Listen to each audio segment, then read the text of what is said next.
Alright boys, today we're doing oil change on the 2019, I believe, GT86 TRD edition. If you're a Subaru owner or a BRZ GT86 or a Scion, what is it, a FRS, same process. They all have the same motors, those box engines nobody likes.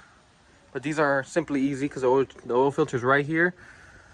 And the drain plug is like right in the middle, so it should go fairly quick. This is my brother's GT86, pretty clean.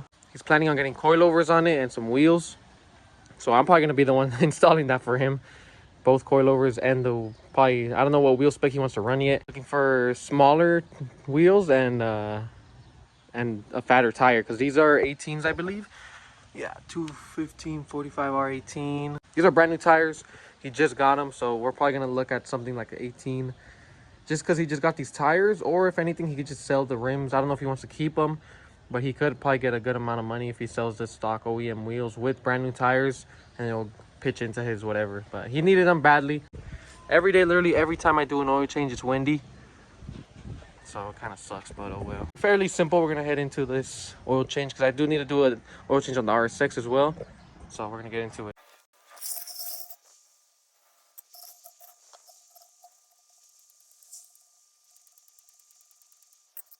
Got the car jacked up. And if you don't really know how to jack up cars, like from what point, normally I go from the little liner right here. This is where you put your jack when you do your spare tire when you're stranded on the side of the road. Because if you put it on the skirt or you put it over here, it's just gonna cave in and then you're fucked. Got it jacked up. I normally just leave the jack right there and just put this for safety. I'd never really drop the car just in case. So I'm gonna leave that there. You can just drop it or even jack up both sides if you're gonna do anything else. But since the drain plug is like right in the middle, it's kind of good to have it at an angle so the oil pan can get all the oil down, you know what I mean? So we're just gonna get to it.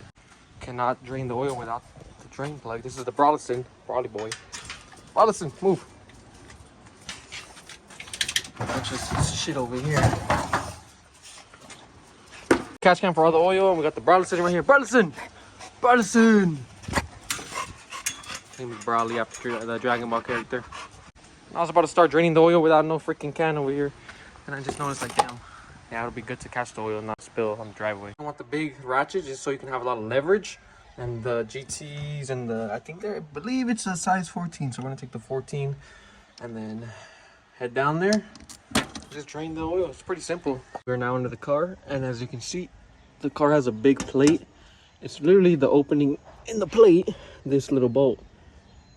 It's the oil pan. You just take that one off and drain it out. Pretty self-explanatory. Drain in.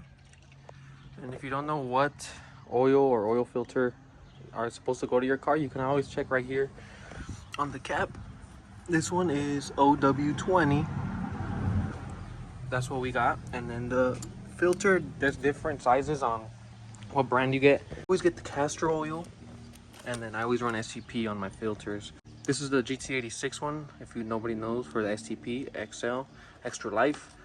And he drives this car every day to probably like 2 hours every day at least, minimum, because he works at least 30 minutes away from his house, so he wants that extra life. And castor oil this is what I always ran on all my cars, my Integra, my RSX, so it should be solid. You put the bolt back in to have this little washer, because if you don't have this little washer and you put it back in, fill the oil, turn the car on, it's gonna leak out a lot. So just always remember to put that washer in with it. So now it's done draining. We're gonna throw this bolt back in and then drop the car, take off the filter on top, and begin putting on the filter. Also on the nut situation under, make sure not to over tighten it, because if you strip it, you're pretty much fucked. And for the filter, this one was a bitch to come off, so I'm gonna show you guys a little trick I like to use on it. Big ass pliers, literally on top, easy turn, and then you get it loose, screw it off. So get yourself some big ass pliers. With the new filter, you always want to lube up the little O-ring. Just get some of the old oil, just lube it up in here on the side. Some people pour oil inside the actual filter, but since it's like right there, if I pour it, it's gonna just all spill out. So normally I just grease up the little O-ring and the corners and then just pop it on. Let's turn. Hand tie is always good with these, just because if you have a ratchet and you over tighten it, you can actually strip that the little threads that the oil filter goes on. It's just good enough. Just a little, just like the under nut. Just give it a little oomph, and you'll be solid. So one takes about 5, and I want to say 5 1/4 quarts. We only have 5, but you always want to put in like 4.7 and then check the level, because sometimes there's still old oil that didn't fully drain.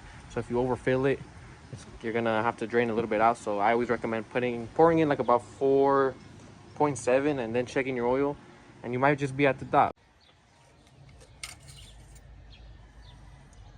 All right, everything's good, leveled. So we're gonna turn it on and make sure there's no leaks. And after, make sure there's no leaks after, and then check the level again, and then after that, it should be good to go. I recommend doing the oil changes yourself, because there's dealerships that charge people like $300 just for this little simple process. You know, one filter, one bolt, fill it, that's it. You just have to make sure you do it correctly, because if you don't, you're gonna blow up your motor. But it's literally this simple, you know. So I hope you guys enjoyed this little DIY do-it-yourself oil change 2019 GT86. So it's pretty self-explanatory. This car is simple. Even the belt, like just like how it is, these box motors are easy, really easy to work on.